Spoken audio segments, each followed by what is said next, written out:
our very new, young, blossoming friendship.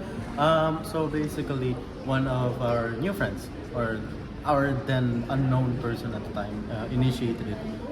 We all met each other somewhere around the back end of the North Gallery.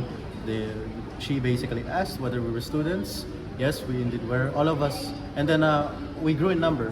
Yeah. So we all sort of like entered each other's orbit, and all of a sudden we were this new group in the Senate, consisting mostly of students from different universities and different courses. And now we okay. always plan na on kung kailan kami pupunta rito, if free ba kami. We actually have a group chat na because dito rin kami nag-meet and dito rin nag-grow and nag-develop ng friendship na.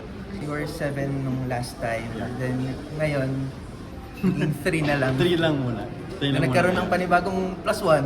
Kailan kayo nagkakilala, yung group of friends ninyo ngayon? The first time na nagpumunta po kami dito, nung day 9 last week. Okay. And nasan sila ngayon? Bakit hindi nyo sila kasama? They're definitely conflicting schedules, busy, probably the personal lives are getting in the way, And so to speak. some of them did not get, hindi na sila Yeah, the nakakuha ng slots. access dun sa slots. okay. Kasi nga, limited Yeah. yung slots. Ano naman masasabi ninyo sa second time ninyo ng pagpunta ng impeachment trial ni Vice President Sara Duterte?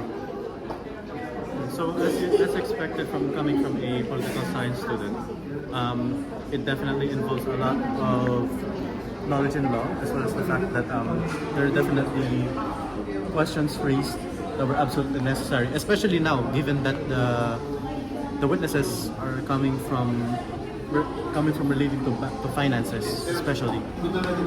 It's a very critical thing, especially given that it also dives into confidential intelligence funds. And there's really a different experience when you witness the impeachment in person than in live. Because then you can see every question being raised,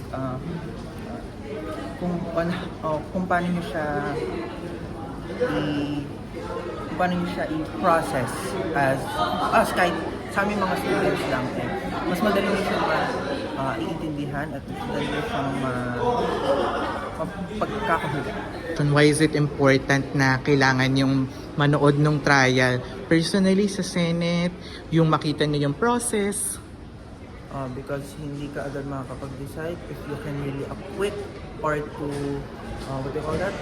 Acquit or Convict. to convict a person unless all evidences are stated and all evidences are proven that such person has committed a crime. To watch this personally is very important because it also gives people a good view of how how the dynamics in the Senate works, how colleagues manage each other, how they manage, and how they all come to an agreement, as well as some confrontations and disagreements, like as it has happened before. Would you plan to go sa another trial day? May plans ba kayo na bumalik dito ulit? As long as that my schedule is free naman, I'm willing to go here every time. Same as you. Same page. Sige. Thank you so Thank you much. very much.